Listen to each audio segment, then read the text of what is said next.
जय हिंद मेरे प्यारे बच्चे। मैं उम्मीद करता हूँ आप लोग स्वस्थ होंगे, सेहतमंद होंगे और बहुत तंदुरुस्त होंगे। चलिए एनसीईआरटी क्लास 7 साइंस चैप्टर 3 से नेक्स्ट आज हम लोग बात करेंगे।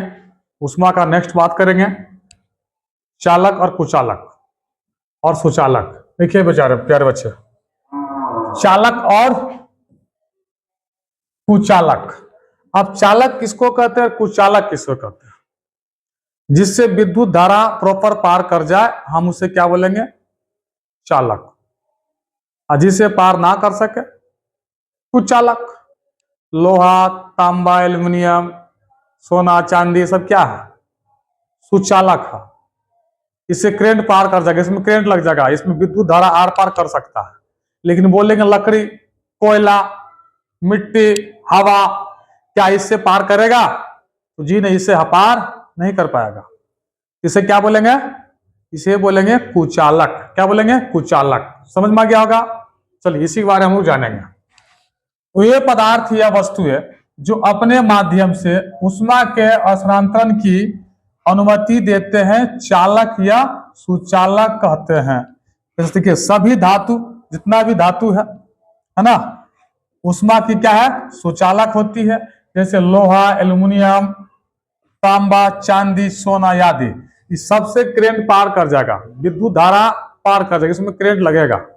इसको हम क्या बोलेंगे, सुचालक या चालक। ठीक है। और कुचालक की बात करेंगे तो लकड़ी, मिट्टी, हवा, ये सब क्या मिलेगा, कुचालक में आएगा। यही कारण है कि खाना पकाने की बर्तन एल्युमिनियम, तांबा, स्टेनलेस स्टील, लोहा आदि धातुओं से बने होते हैं। क्या था, धातु से बना होता है बर्तन सब। बात करते हैं कुचालक का। अब कुचालक बताइए किसे कहते हैं, जिसमें करंट पार ना कर सके। तो करंट पार किसमें नहीं करेगा, हवा में। अगर कोई विद्युत का तार इधर लेकर आएंगे, हवा में रख देंगे, तो क्या हवा में करंट फैल जाएगा? जी नहीं फैलेगा। अगर ऐसा होता तो धरती पे सारे जीव जंतु समाप्त हो चुके होते, लेकिन ऐसा कोई बात नहीं है। वे पदार्थ वस्तु जो अपने माध्यम से ऊष्मा के स्थानांतरण की अनुमति नहीं देते हैं कुचालक कहलाते हैं। ऐसे पदार्थ कौन, ऐसी पदार्थ, लकड़ी होगा, मिट्टी होगा, हवा होगा, सभी अधातुएं। क्या प्यारे बच्चे, अधातुएं ऊष्मा का कुचालक होती है। उदाहरण के लिए रबर, प्लास्टिक, लकड़ी आदि, ये सब क्या है, कुचालक है।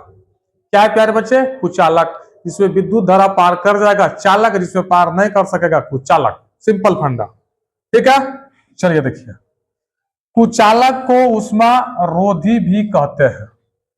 क्या कहते हैं, कुचालक को ऊष्मा रोधी भी कहते हैं। ठीक है। चलिए देखिए,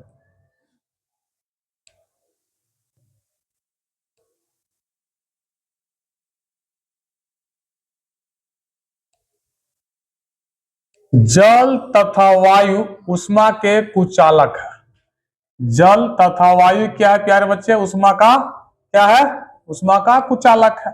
यही कारण है कि खाना पकाने के बर्तनों के हैंडल लकड़ी या प्लास्टिक के बने होते हैं। जो खाना पकाने वाला हैंडल देखिएगा, बर्तन जो होता है उसमें लकड़ी या तो प्लास्टिक का रहता है, क्योंकि उसमें खाना पकते समय पकड़ेंगे उसको तो उठा सकते, उसमें करंट ना आएगा। ठीक है। अब संवहन, खाना पकाए, अगर कोई हीटर से खाना पकाएगा, विद्युत धारा से द्वारा बनाएगा, उसमें तो करंट आएगा ना बच्चे। संवहन किसे कहते हैं, द्रवों में ऊष्मा के स्थानांतरण की प्रक्रिया को संवहन कहा जाता है। जब पानी को गर्म किया जाता है तो गर्म पानी के कण ऊपर उठ जाते हैं और ठंडे पानी के कण नीचे जाकर उस स्थान को भर देते हैं। यह प्रक्रिया चलती रहती है और धीरे धीरे पूरा पानी गर्म हो जाता है। पानी के गर्म कणों के ऊपर उठने वाले ठंडे कणों द्वारा प्रतिस्थापित होने की इस निरंतर प्रक्रिया को संवहन के रूप में जाना जाता है। देखिए प्यारे बच्चे, द्रव में ऊष्मा के स्थानांतरण की प्रक्रिया को संवहन कहा जाता है। जैसे क्या, जब पानी को गर्म करेंगे, पानी को गर्म किया जाता है तो गर्म पानी के कण जो है ऊपर उठ जाते हैं। जो गर्म करेंगे पानी का कण जो होगा, पानी का कण ऊपर उठ जाएगा, और ठंड पानी का कण क्या होगा, नीचे बढ़ जाएगा। ऊपर उठ जाता है और ठंडे पानी के कण नीचे जाकर उस स्थान को भर देते हैं। जैसे कि पानी को, अगर पानी किसी बर्तन में लेके चूल्हा पे चढ़ा दिए, अगर गर्म कर रहे हैं, तो जैसे गर्म करेंगे तो गर्म वाला पानी का जो कण होगा ऊपर आ जाएगा, तो जगह खाली हो जाएगा। और जैसे ठंडा वाला पानी बैठ जाएगा, बैठेगा तो जाएगा जहां जगह खाली था, फिर वो गर्म होगा, फिर निकलेगा। यानी कि गर्म करने के साथ साथ पानी ऊपर आके बैठता है गर्म वाला, और ठंड वाला जाके नीचे बैठता है, और इसी तरह से गर्म होते लगता है, और जिसे हम लोग क्या बोलेंगे, संवहन बोलते हैं। क्लियर है? मैं उम्मीद करता हूं आप लोग समझ गए होंगे। संवहन की प्रक्रिया से वायु भी गर्म हो जाती है। अगर किसी जगह पे खाना पीना बन रहा तो उस स्थान को देखिएगा, स्थान में आसपास गर्म महसूस होता है। किसी भी किचन में घुसिएगा तो वहां ज्यादातर गर्मी होता है। अब बात करते हैं आंधी का। क्या प्यारे बच्चे, आंधी जब वायु तीव्र गति से चलने लगती है तो उस स्थिति को तूफान कहते हैं। जब हवा जो तेजी से चलने लगता है तो हम उसे क्या कहते हैं, तूफान कहते हैं। हवा बहुत तेज गति से चलेगा और अचानक आकर पेड़ पौधा घर द्वार आसानी से गिरा देता है, तो उसे ही तूफान कहा जाता है। जब किसी विशेष क्षेत्र को सूर्य से अधिक गर्मी मिलती है तो उस स्थान पर मौजूद हवा गर्म होकर ऊपर उठती है और उस स्थान पर एक गैप बना देती है। आसपास की ठंडी हवा उस गैस को भरने के लिए दौड़ती है। यही प्रक्रिया चलती रहती है और हवा तेज से चलने लगती है। ऐसी संवहन की प्रक्रिया के कारण होता है, क्या होता, आसमान तापमान के, देखिए आसमान तापमान के कारण वायु एक स्थान से दूसरे स्थान तक जाती रहती है।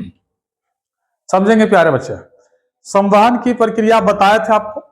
अगर कहीं भी पानी को गर्म किया जाए तो नीचे का जो गर्म हिस्सा पानी होगा उसका कण ऊपर आके बैठेगा, और जितना भी ऊपर में जो ठंड पानी का कण होगा, जो स्थान खाली हो गया होगा, वहां जाके बैठेगा, तो उससे क्या बोलेंगे, संवहन बोलेंगे। लेकिन संवहन और आंधी के दोनों में संबंध क्या है देखेंगे।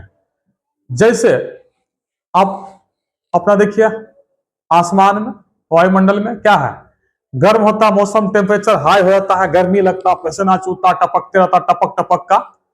तो उस प्रक्रिया में क्या होता है, गर्मी ज्यादा होता है, हवा गर्म होता है। जो हवा गर्म होगा और जहां का भी हवा ठंड होगा, अब किसी भी सूर्य का करीब जो हवा गर्म होगा, तो वो गर्म हवा क्या होगा, वहां से हटेगा तो ऑटोमेटिक जगह खाली होगा, ऑटोमेटिक ठंड हवा वहां काफी स्पीड में आएगा। तो वही ठंड हवा जो काफी स्पीड में आएगा, वही हवा को क्या बोलते हैं, तूफान बोलते हैं।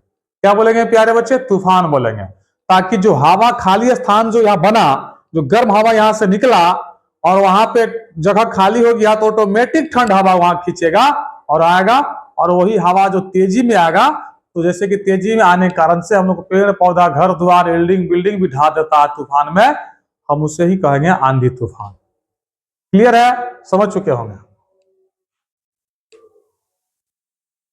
किसी स्थान की विशेष पर वायु के ऊपर उठने के कारण वायु एक स्थान से दूसरे स्थान तक जाती है।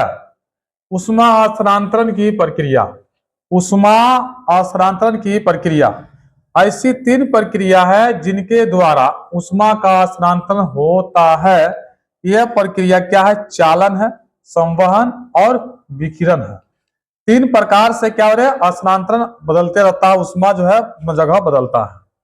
देखिए विकिरण, हम थोड़ी दूरी से ही लौह को हुए बिना भी गर्म महसूस कर सकते हैं। हम थोड़ी दूर से ही अपना जो है लोहा को गर्मी महसूस कर सकते हैं। इसी तरह जब हम रूम के हीटर के पास बैठते हैं तो उसकी गर्मी हमें थोड़ी दूरी से महसूस होती है। अगर खाना पीना हम लोग कहीं पका रहे हैं, अधिकांश गांव घर में क्या होता है, भोजन जो बनता लकड़ी के जलाने से। तो जैसे चूल्हा के पास जाएंगे, अगर लकड़ी जल रहा है तो थोड़ा दूर ही रहेंगे तो महसूस हो जाएगा कि यहाँ की हवा गर्म है, यहाँ गर्म स्थान है, यहाँ ना कहीं आग है, उष्मा है, तभी तो गर्म है। ठीक है प्यारे बच्चे, चलिए देखिए उष्मा संचरण की प्रक्रिया द्वारा सूर्य की उष्मा हम तक पहुंचती है। ठीक है, उष्मा संचरण की प्रक्रिया के द्वारा, किसका? उष्मा संचरण की प्रक्रिया द्वारा सूर्य जो है, सूर्य की जो उष्मा है हम तक क्या होने पहुंचती है, हम तक पहुंच पाती है। किसके कारण से? तो उष्मा की संचरण की प्रक्रिया के कारण से पहुंच पाती है।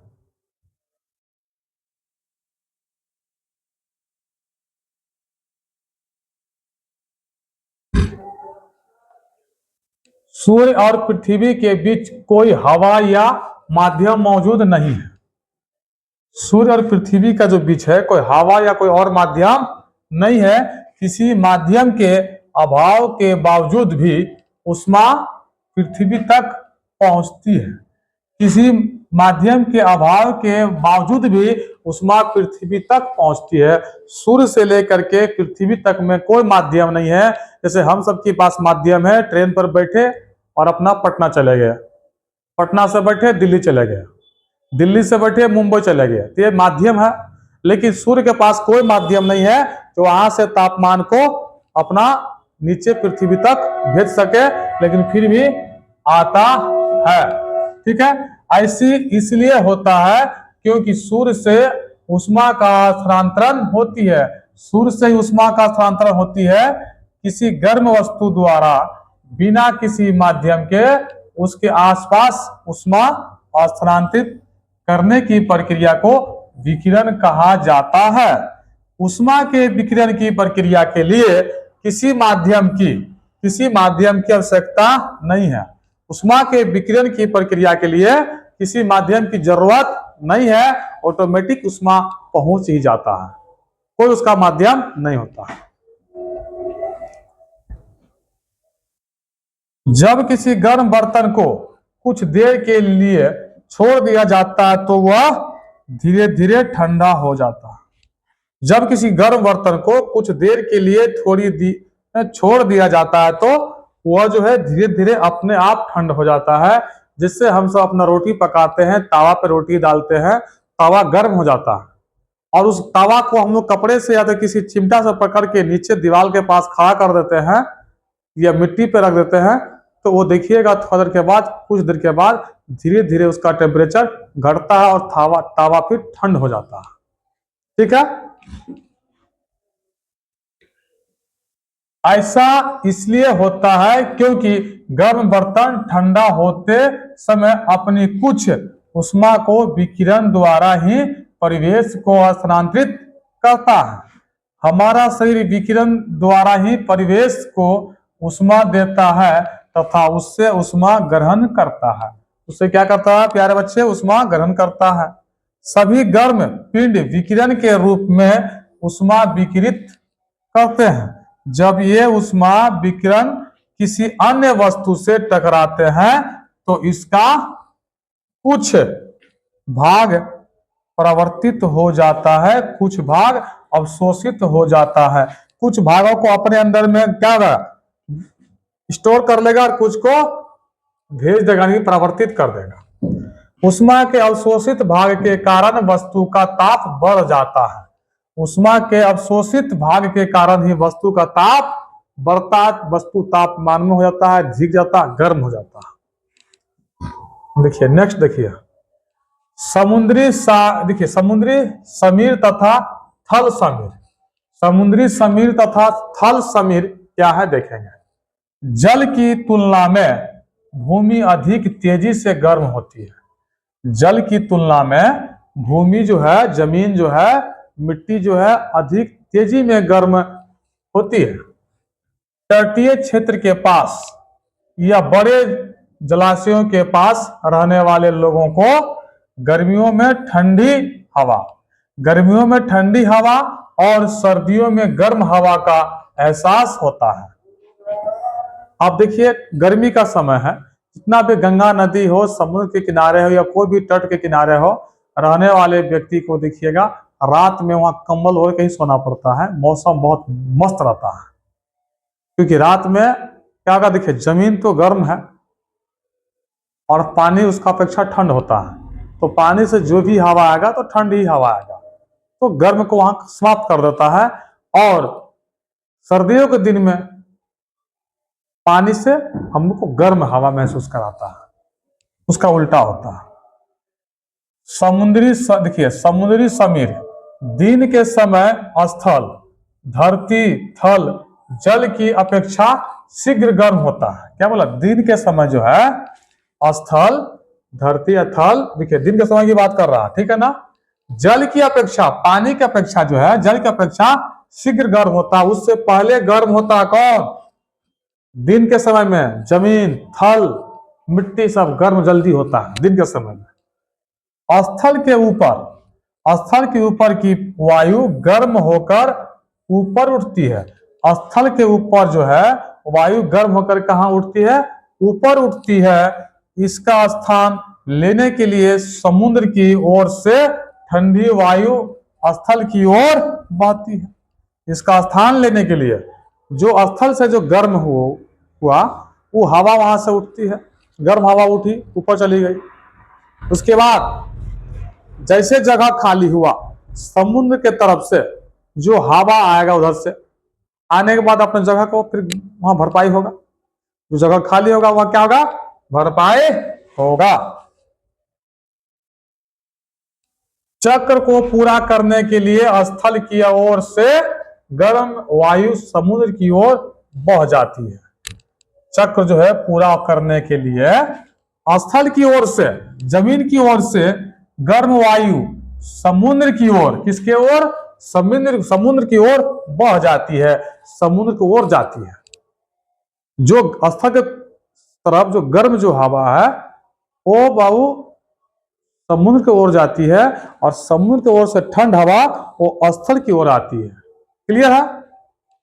समुद्र की ओर से आने वाली वायु को समुद्री समीर कहते हैं। समुद्र की ओर से जो आने वाली जो है वायु को क्या बोलते हैं, समुद्री समीर कहते हैं। समुद्री समीर की ठंडी वायु का लाभ उठाने के लिए तटीय क्षेत्रों के घरों की खिड़कियां समुद्र की ओर बनाई जाती है। जब भी तटीय क्षेत्र पे घर और किसी का बनाया जाता है तो खिड़की समुद्र की दिशा में छोड़ दिया जाता है, ताकि वहां से जो ठंड वाली हवा गुजरेगी तो आसानी से अपने कमरा तक आ सके और अच्छा फीलिंग दिला सके।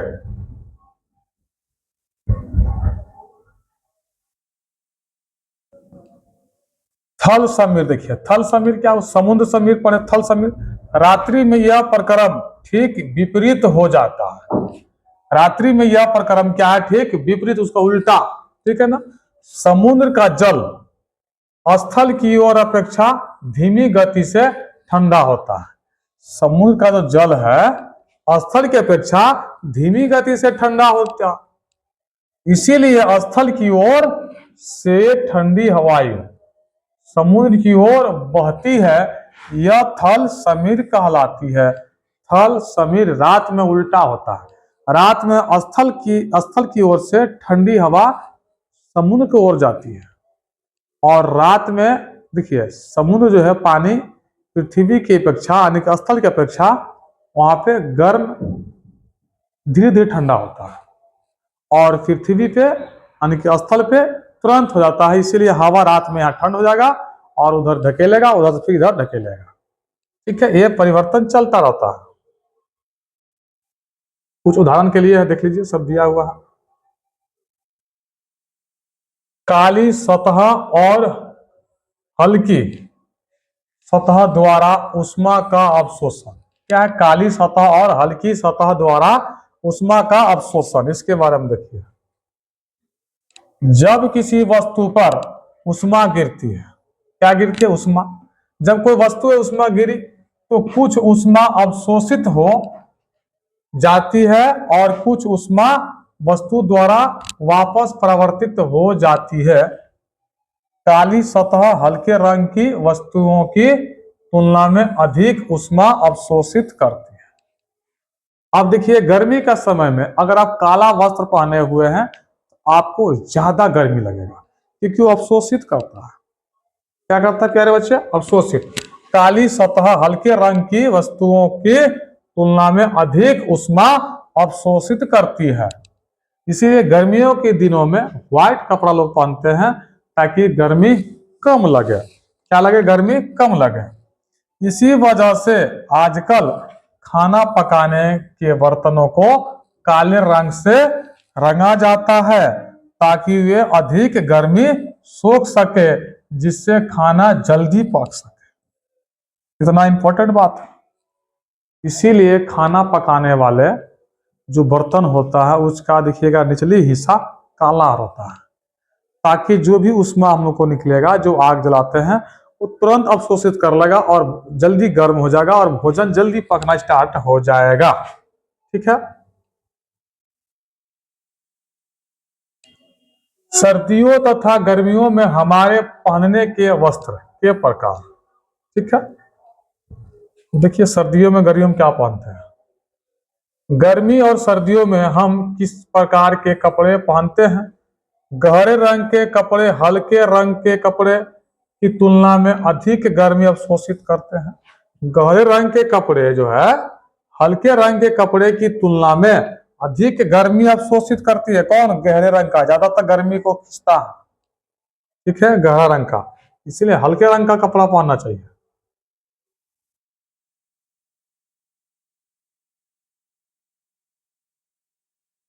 गर्मियों में लोग हल्के कपड़े पहनना पसंद करते हैं, क्योंकि हल्के रंग के कपड़े ज्यादातर गर्मी को प्रतिबिंबित करते हैं और लोगों को गर्मियों में आरामदायक रखते हैं। इसीलिए गर्मी का दिन में हम लोग पतला कपड़ा पहनते हैं, हल्के रंग का कपड़ा पहनते हैं, ताकि अवशोषित कम कर सके उसमें ऊष्मा। और काले रंग का गहरे रंग का कपड़ा रखेंगे अवशोषित ज्यादा खींच लेगा तो ज्यादा गर्मी लगेगा। ठीक है, इसीलिए हम लोग पतला कपड़ा और हल्के रंग के कपड़ा को पसंद करते हैं। वही सर्दियों में लोग गहरे रंग के कपड़े पहनना पसंद करते हैं, क्योंकि गहरे रंग के कपड़े हल्के रंग के कपड़े की तुलना में अधिक गर्मी अवशोषित करते हैं। उसका उल्टा होता है सर्दियों में। अधिक गर्मी सोखने के कारण ऐसे गहरे रंग के कपड़े पहनने वाले लोग को आरामदायक महसूस होता है। तो प्यारे बच्चे, आज हम लोग क्लास 7th का एनसीईआरटी क्लास 7th का साइंस चैप्टर नंबर 3 निपटारा कर चुके हैं। अब आज के बाद इससे नेक्स्ट क्लास आपका क्लास 7th का ही चैप्टर नंबर 4 आएगा। हम लोग क्षार वाला पढ़ेंगे हम लोग। ठीक है, तब तक के लिए जय हिंद। हाँ, इससे पहले एक एमसीक्यू क्वेश्चन फिर आएगा जो कि 30 क्वेश्चन होगा, आप उसको जरूर देखिएगा। जय हिंद।